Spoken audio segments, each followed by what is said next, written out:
پاکستان اور ایران کے بارڈر پر واقع تفتان کے علاقے میں قائم کردہ قرنطینہ خیمہ بستی سے چند روز پہلے 20 افراد کے فرار ہونے کے بعد اب وہاں پر دکانیں کھول دی گئی ہیں اور ہر طرح کی اشیاء کی خرید و فروخت شروع کر دی گئی ہے، جو کہ یقیناً اس وائرس کے فروغ کا باعث بنے گی۔ یاد رہے کہ تفتان میں ملک کی سب سے بڑی قرنطینہ خیمہ بستی آباد ہے، جہاں سینکڑوں کی تعداد میں ایران سے واپس آنے والے پاکستانیوں کو رکھا گیا ہے۔ پچھلے ہفتے خیمہ بستی میں سہولیات کی کمی کا بہانہ کرتے ہوئے سینکڑوں لوگوں نے ایک احتجاجی جلوس نکالا، جس کی آڑ میں درجنوں لوگ وہاں سے فرار ہو گئے، جس کے بعد کوئٹہ کے داخلی راستوں پر ناکے لگا کر صرف درجن بھر افراد کو ہی گرفتار کیا جا سکا۔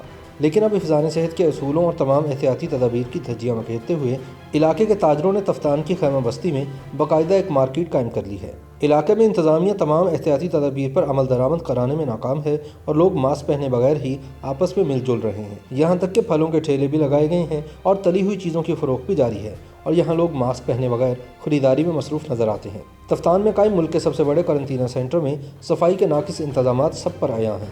خیمے بھی طے شدہ فاصلے کے برخلاف بہت قریب نصب کیے گئے ہیں۔ قرنطینہ کے لیے قائم کی گئی خیمہ بستی میں دکانوں پر لوگوں کی بڑی تعداد خریداری میں مصروف ہے۔ پھلوں کے ٹھیلے بننے کے بعد تو جیسے شاپنگ سینٹر کا ماحول پیدا ہو گیا ہے۔ قرنطینہ میں پانی بھرنے اور دیگر ضروریات پوری کرنے کے لیے خیموں سے باہر نکلنے کی مکمل آزادی ہے۔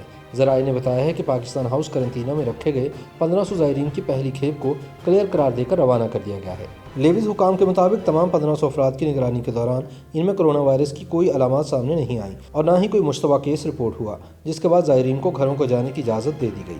دوسری جانب بلوچستان حکومت نے ایران سے آنے والے دیگر صوبوں سے تعلق رکھنے والے زائرین کو تفتان میں رکھنے سے انکار کر دیا ہے۔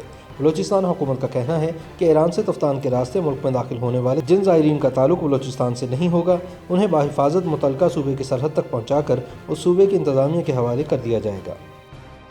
YouTube پر گوگلی نیوز دیکھنے کے لیے youtube.com کی سرچ بار میں googly news T V type کریں۔ گوگلی نیوز کے پیج پر سرخ رنگ کے سبسکرپشن والے بٹن پر کلک کرنا نہ بھولیے۔ YouTube پیج پر اپلوڈ ہونے والی ویڈیوز سے باخبر رہنے کے لیے بیل آئیکن پر کلک کیجیے۔ آپ کو ہر نئی ویڈیو کے بارے میں نوٹیفیکیشن موصول ہو جائے گا۔